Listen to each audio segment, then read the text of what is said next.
oldest extended family members on the planet. They have lots to share with us. Now, before the show, you mentioned that you speak 2 Native American languages. Mm-hmm. Were they hard to learn, or was that you learned those languages as you were growing up? Well, you know, that's a very interesting question. I didn't find it difficult because when you're around people that you love, you just naturally sucre onto, you know, how they're talking, and a lot of times with languages it's just a lot of, you pick up a lot of the energy from the words. Mm-hmm. So even when people are doing ceremony or classes with us and we do the drumming, or we share a word or something, or we share a story to help them to understand something, it's just very phenomenal that they actually can understand what we're saying, mm-hmm. Even when we're not teaching them the actual formal platform of the language. So. And before the show, you also mentioned that your last name, Topa Tate, means something. Tell our audience what your last name means. Topa Tate means 4 winds, and I'm very true to my name. Even when I was born, when I was born, my father said, "You're like the wind. You're just moving constantly," and that is everyone that knows me. I'm moving constantly. I'm constantly moving. So my Apache name is Wazayata. And Wazayata means wind that sings. So, you know, I do the songs. I was taught in our tradition to teach the songs, but also to sing the songs in a medicinal way, mm-hmm. Mm-hmm. Which is a little different than singing them in just for entertainment.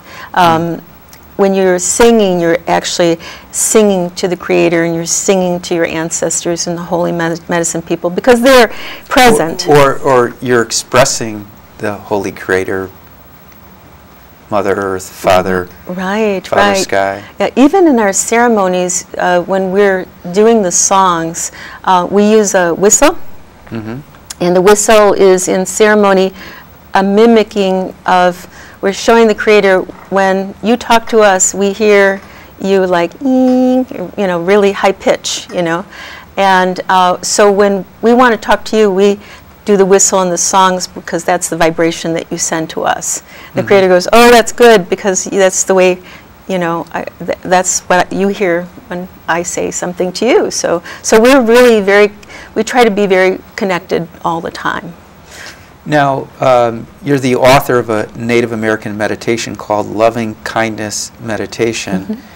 And it reminds me of the Dalai Lama, who wrote a book, The Art of Happiness, who has spent his life trying to free Tibetans or stop Tibetans' persecution, the senseless killing of them.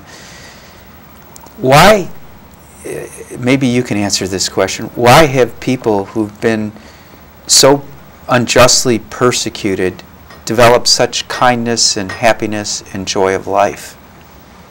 You must see that every event that causes stress, and this is just a traditional, you know, this is Grandfather Charlot who's speaking through me, because, you know, he told me many years ago, so I asked the same question when I was growing up, and he said that... Now I feel like a 7-year-old.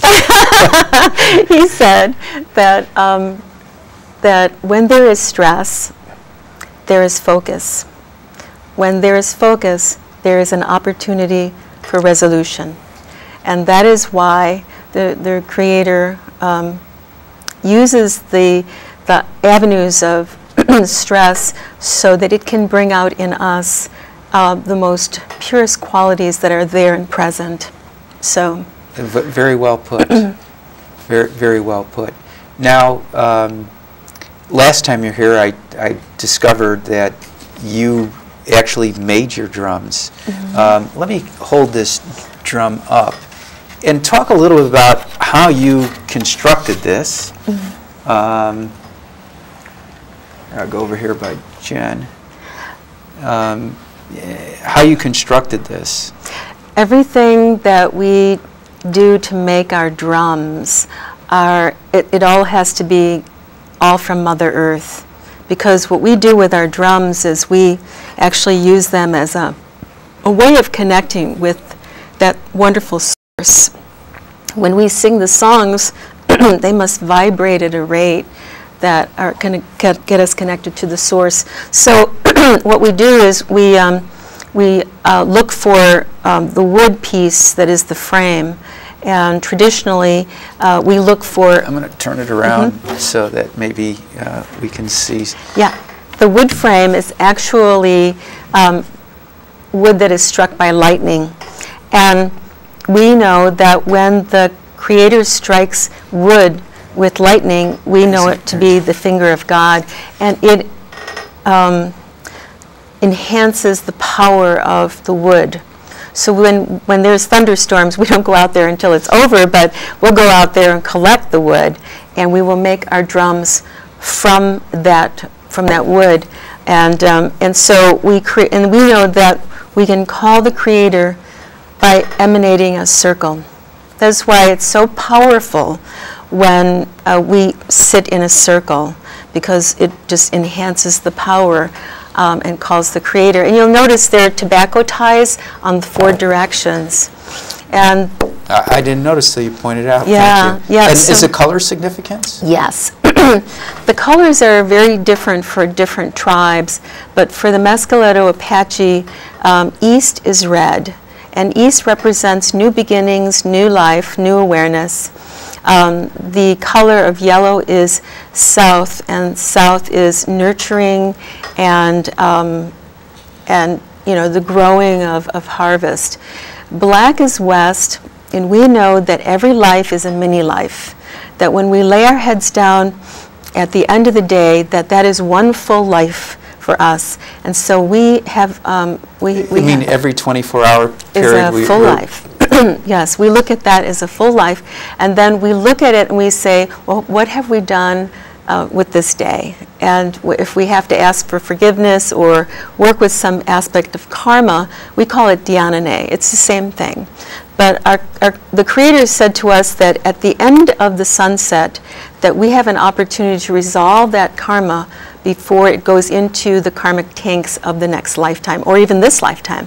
So the West is when we lay our heads down and we reflect on the day, and we try to make amends for what we have done intentionally or unintentionally. Now, do Native Americans believe in reincarnation? Yes. Yes, very much so. We've had many, many, many lifetimes.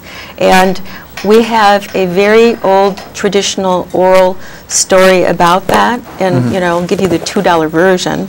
But the Creator made Mother Earth and placed the people on the earth. But we have had many, many lifetimes in other places, And the Creator said that you have had many lifetimes, and so you have had many, many karmic situations, dhyanic situations, and we're going to give you a gift if you want it from the Creator. And of course the Nere people said, yes, we want this wonderful gift.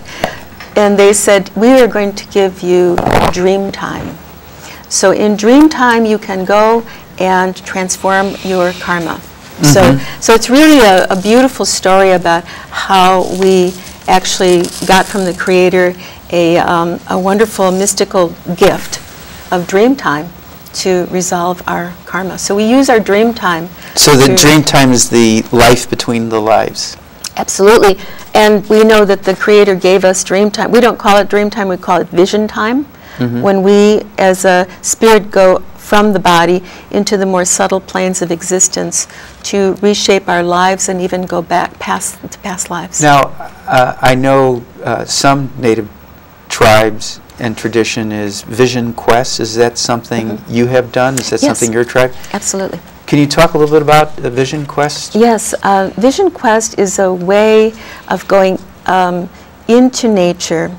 My first vision quest was in New Mexico, and I was very young, and it was very cold, and I was... And how young were you? Oh, I was, I don't know, maybe 19 years old, 18 years old, and, cold. So you were a seeker quite young. Oh, yeah. Well, when we go into our birth, our